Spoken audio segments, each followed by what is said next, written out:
My vlog. So ngayon magluluto ng tira-tirang gulay ko. Lalagyan ko ng bawang, sibuyas at red bell pepper. Mga tira-tirang gulay ko po ito mga kamamshis. So ayan. Yung ating oil sa ating pan, lagay na natin yung napakadaming bawang. Lakasan natin yung apoy.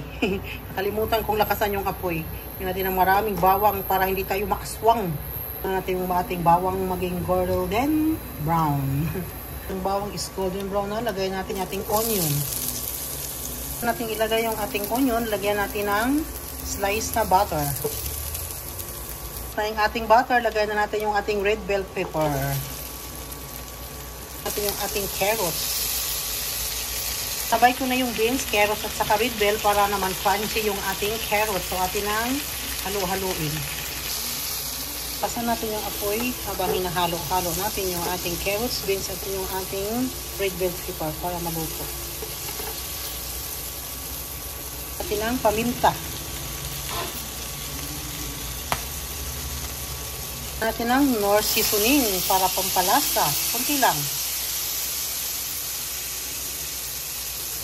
Gawin na natin yung ating cabbage. Oh my God, ang sarap ng amoy. Ayan, yung ating cabbage. Spring onion. Natin ang